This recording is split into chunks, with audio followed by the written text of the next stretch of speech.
I was really looking forward to this movie after watching the 2018 Halloween movie and seeing how they kind of reinvented it a little bit. And the 2018 Halloween movie was a lot better than any of the Halloween movies we've had in a long time. And after watching Halloween Kills, uh, I'm pretty disappointed.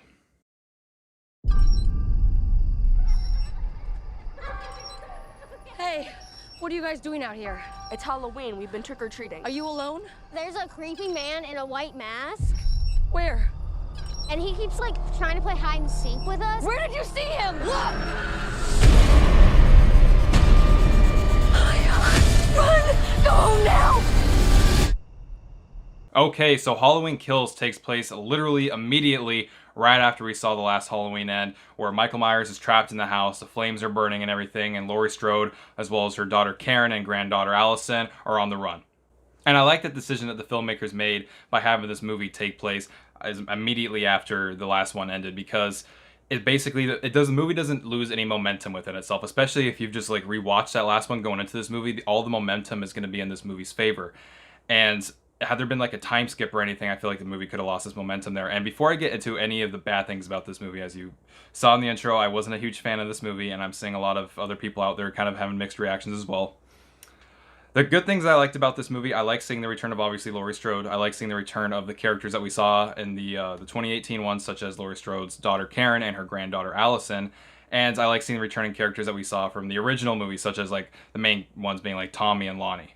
And that was a really interesting thing that the filmmakers decided to do when writing the stories, to bring back the characters from the original Halloween, such as like Tommy and Lonnie, because not only is it going to feel like the satisfaction with some fans, I guess as far as like nostalgia goes, but it's also, I mean, if they're in the same town, they're also going to care just as much about Michael Myers being back in Haddonfield as Laurie Strode would. So we get to see the movie from the perspective of them as adults as well, 40 years later. And it's that dynamic in this movie as you see Laurie Strode not only dealing with the fact that Michael Myers is still on the run, but then the kids that she would babysit as well, also dealing with that fact. And everything like that kind of brought together, I thought that made for some really good filmmaking right there. The other thing I really like about this movie is just how menacing Michael Myers is. We saw that with the 2018 version, and it's back in Halloween Kills as well. And I'm happy about that. If you're a Halloween fan, you know that there was a long period of time, basically once they started to reboot the franchise with Halloween 4, after basically nobody liked Halloween 3, which I have a soft spot for Halloween 3, but that's a whole nother video. And once they made Halloween 4, basically all the Halloweens after that, Michael Myers never really seemed menacing. He was just some guy just kind of walking around with a white mask. And Rob Zombie, I think, did an okay job kind of making him menacing and stuff again with his 2 movies that he made. But the 2018 version did a good job, and Halloween Kills brings that forward, and he's still menacing in this movie, so props to the filmmakers for making Michael Myers menacing. The other thing I have to give props to is obviously John Carpenter's score. It's iconic. It'd be like if you try to talk Star Wars without talking the John Williams score. I mean, when you talk about Halloween, you got to talk about the music. It's iconic, and it works in this movie. It was really good in the 2018 Halloween, and it's very good in Halloween Kills as well. There's one score in this movie, though, that didn't really work for me, and there's a scene, if you've seen the movie, you might know what I'm talking about here, where Michael Myers is trying to break into a car, and the score starts playing, and it's got like the synths and everything, but the way it's playing, it sounds like a ringtone of like some 2005 flip phone, and I honestly thought someone's phone was ringing when I was watching this movie, because I was like, wait, what? And I was like, oh wait, that's part of the score. And it's really weird because it's like the scene where Michael Myers is trying to get at people, and it literally sounds like someone's cell phone's ringing. It was just like a weird, odd choice, but other than that, the music absolutely worked for me in this movie. Okay, so with all that down, you know, we got the good characters again. Michael Myers is menacing. The direction I thought was still pretty good as far as the way the movie is filmed and everything. And the music is good. All right, so what are my negatives about this movie?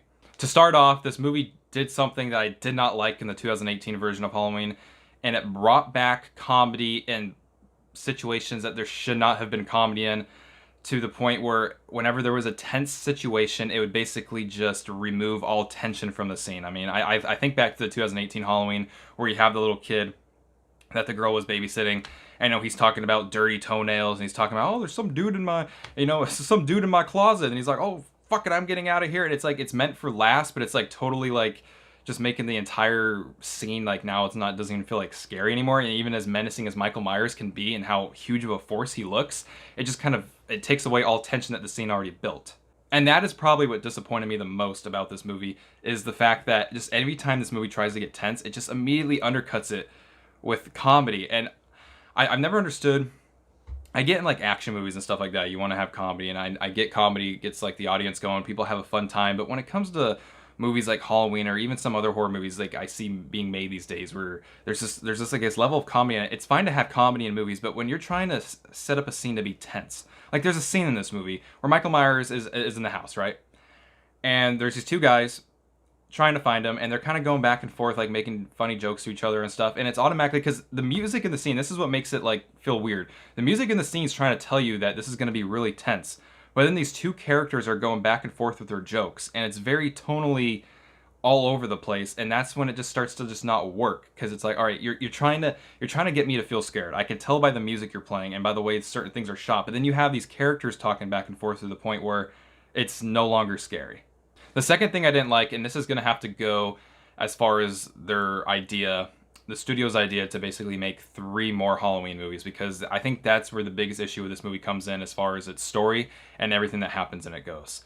So, they decided to make Halloween 2018, right? And they want to make the 3 movies. So this is going to be the second movie out of those 3 movies, Halloween Kills. And then I think it's next year we're going to get Halloween Ends.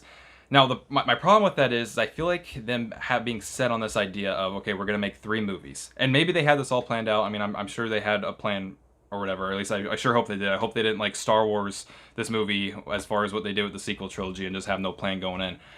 But this movie really doesn't go anywhere. I mean, there's obviously certain things that happen, but it feels like this movie was just made for the sake of them making a Halloween movie, and they're saving the really good stuff for what's going to happen in Halloween Ends. And I was able to tell that about halfway through this movie, where I could see certain stuff going on, and then once we get about maybe an hour and 10 minutes into this movie, where there's probably only about half an hour left at that point, I started thinking to myself, I was like, oh my god, I see exactly where this movie's going to go. It's basically Act 2 of a movie, but it's got like no Act 1 and no Act 3. And I know you can make the argument of, well, that's kind of what The Empire Strikes Back was, or it's the middle part of a trilogy, it's supposed to be that way.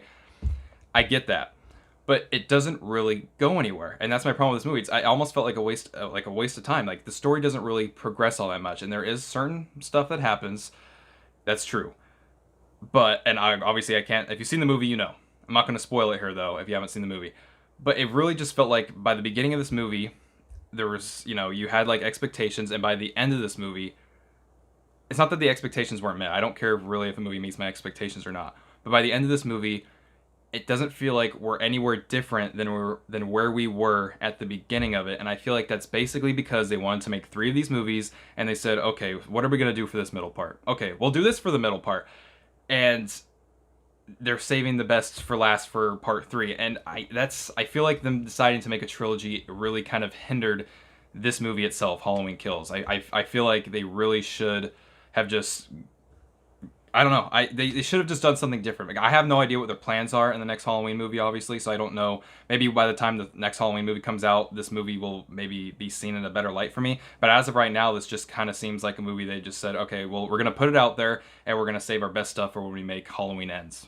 And it's so frustrating that this movie undercuts tension like that, and that it feels like the story doesn't really ever go anywhere, because there is so much to love about this movie. Like I said, the direction is good. The way Michael Myers kills, I mean, he's so menacing in this movie. It's like they took the 2018 version and basically just put it on speed. Everything's wrapped up, which includes the comedy, unfortunately. And I see where the filmmakers are trying to go with this franchise. I mean, I understand they're trying to make something different, and I'm all for that. We've had a bunch of Halloween movies before, so you want to go a little bit of a different route. But I really feel like they just didn't give a lot of the characters anything to do. And don't go into this movie expecting like Laurie Strode or a lot of people in her family to be their front and center. I think they're saving more so their story for the next one. This movie is a lot more so about the town itself, and the town wanting to uprise against Michael Myers. And because while Laurie Strode's had a lot of issues herself, I mean, the town itself is tired of Michael Myers, and the town itself, you've seen it from the trailers, they're going around saying evil ends tonight, and they're going around with baseball bats, they're taking the law into their own hands, and they're trying to find Michael Myers themselves, while Laurie Strode, her granddaughter, and her daughter are a little bit more pushed towards the side in this movie. Which I don't hate that at all. It didn't cause me to hate the movie. I did think it was kind of an interesting thing that they did. But overall, just with the undercut of all the tension that they had going for this movie, and the fact that really nothing, it doesn't seem like this movie's in any different of a place than it really was from the beginning of the movie.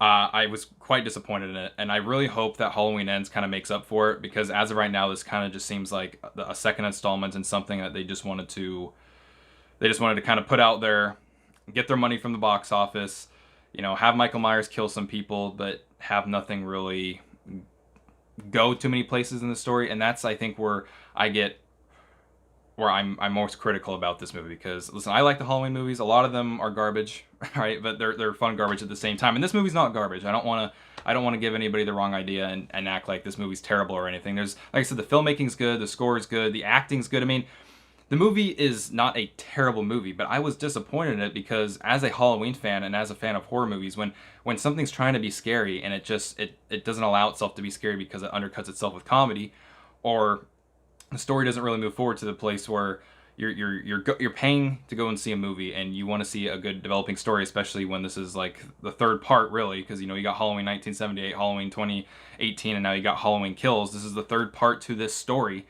and it doesn't really go many places. It kind of, as a fan, you know, you're kind of like, okay. I mean, the kills are fine, but at the end of the day, I wasn't going into this movie just to watch the kills. I mean, I really was interested to see what they were going to do with the story, and that's where I was mostly disappointed with it. I will say, this movie is definitely worth seeing in the theaters. If you're a Halloween fan, I'm not telling you to skip out on this movie. I'm just personally disappointed in this movie. It's not a terrible movie, but it's also not nearly as good as Halloween 1978 or Halloween 2018. And for that, I was a bit disappointed in it. But if you're a Halloween fan, don't skip out on the movie. Give it a chance. You yourself may like it. And stay tuned, because next week, the ugly duckling of the Halloween franchise, Halloween 3, Season of the Witch, I will be doing a review on, because I feel like that movie is very hated, and I kind of want to bring my own perspective to that movie. But yeah, so listen, Halloween Kills wasn't really for me, but if you're a Halloween fan, don't skip out on it. It's worth seeing in the theaters, honestly, just for the cool sound effects and Michael Myers killing and everything as well. He's very menacing in this movie. Don't miss out on Halloween Kills. He's coming for me, but I'm coming for him.